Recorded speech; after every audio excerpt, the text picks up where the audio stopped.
Teachers ఎవరైతే ఉన్నారో ఎక్కడైతే ఉన్నారో వాళ్ళందరినీ కూడా మన స్టేట్ నుంచి కూడా ఎక్కువ మంది స్టాఫ్ని మేము తీసుకొని ఆలోచన చేయడం అనేది బాగా జరుగుతుంది.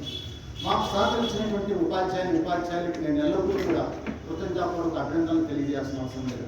ఎందుకంటే ఒక విద్యా సంస్థకి మూల కారణం ఎవరంటే, మూల స్తంభాలు ఎవరంటే మేనేజ్మెంటే కాదు, మేనేజ్మెంట్తో పాటు ఉపాధ్యాయులు కూడా. నాకు అబ్దుల్ కలాం అవార్డు వచ్చిన, లేకపోతే మూడోసారి నేను ఎన్నో అవార్డ్స్ నేను తీసుకున్నా, అవన్నీ కూడా అవి నాయి కావు, నా ఉపాధ్యాయులు నాకు ఇచ్చినటువంటి వరం. అలానే నా విద్యార్థులు ఎవరైతే ఉన్నారో వాళ్ళందరూ కూడా నాకు ఆ బహుమతులు ఏవైతే ఉన్నాయో, అవార్డులు ఏవైతే ఉన్నాయో, అవార్డులు తీసుకొచ్చింది ఎవరంటే మా ఉపాధ్యాయులు, మా విద్యార్థులు. అందుకనే ఈ ప్రాంతం అంతా కూడా ఎప్పుడు నన్ను ఆదరించింది, ప్రేమతో చూసింది, అభిమానంతో చూసింది. వాళ్ళందరికీ కూడా ఎల్లప్పుడూ కూడా నేను కృతజ్ఞతాపూర్వక అభినందనలు తెలియజేయాల్సింది. అదే రకంగా మారుతున్నటువంటి పరిస్థితులకు అనుగుణంగా కొంతమంది సిబిఎస్ఈ స్కూల్ కావాలి, సిబిఎస్ఈ స్కూల్లో మా విద్యార్థులు చేరాలని చెప్పేసి పేరెంట్స్ అడుగుతుంటూ 2019 సంవత్సరంలో ఈ విద్యా సంస్థను సిబిఎస్ఈ స్కూల్ని స్టార్ట్ చేయడం జరిగింది. అంతకుముందు కార్తీక్ వచ్చేటప్పటికి తను బిట్లో ఇంజనీరింగ్ కంప్లీట్ చేశాడు.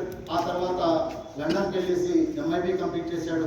ఆ 2 కంప్లీట్ చేసిన తర్వాత ఏం చేశాడంటే నేను స్కూల్ చూస్తానని చెప్పి ఒక 3 years ఇక్కడ ఉండడం జరిగింది.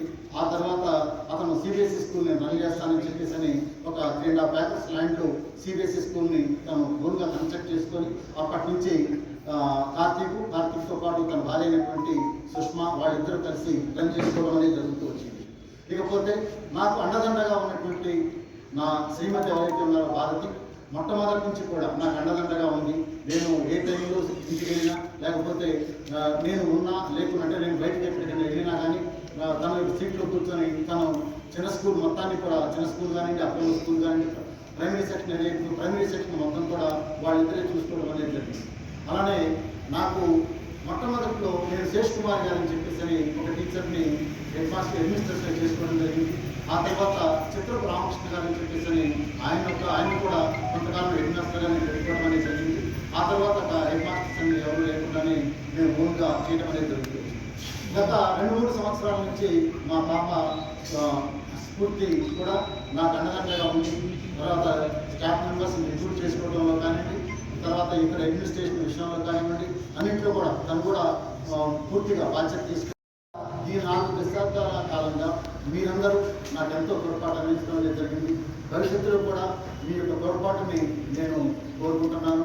అలానే మా పిల్లలు ఎవరైతే ఉన్నారో, నా తరువాత తరం ఏదైతే ఉందో, ఆ తర్వాత తరాలు ఏవైతే ఉన్నాయో వాళ్ళు కూడా ఈ విద్యా సంస్థని ఇంతకన్నా మిన్నగా వాళ్ళందరూ కూడా తీసుకురావడం కోసం ప్రయత్నం చేయాలని చెప్పేసి, అదే రకంగా ఏ తల్లిదండ్రులు అయితే మనల్ని నమ్ముకొని ఇక్కడ రావడం అనేది జరిగిందో, వాళ్ళ నమ్మకాన్ని ఏదైతే ఉందో నమ్మకాన్ని ఒమ్ము చేయకుండా ఈ విద్యా సంస్థ యొక్క అభివృద్ధిలో కీలక పాత్ర పోషించడం కోసం వాళ్ళ నమ్మకాన్ని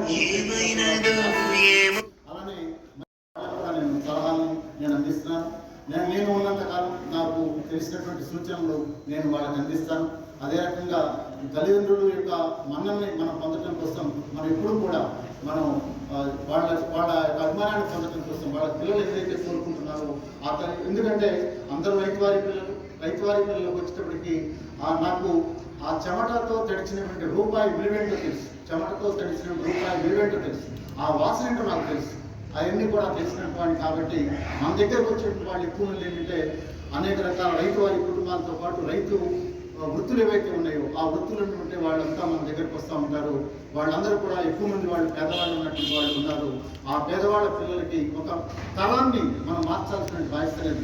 మనకి వాళ్ళ రామయ్య గారి పిల్లల్ని తీసుకొచ్చేసి ఆయన మన దగ్గర చదివిస్తున్నాడంటే ఆ పిల్లలందరూ కూడా మంచి విషయం కనుక నేర్చుకున్నట్టయితే వాళ్ళు కూడా బయటకు వెళ్ళేసి ఒక తరాన్ని మనం మారుస్తాం. అంటే కుల వృత్తుల నుంచి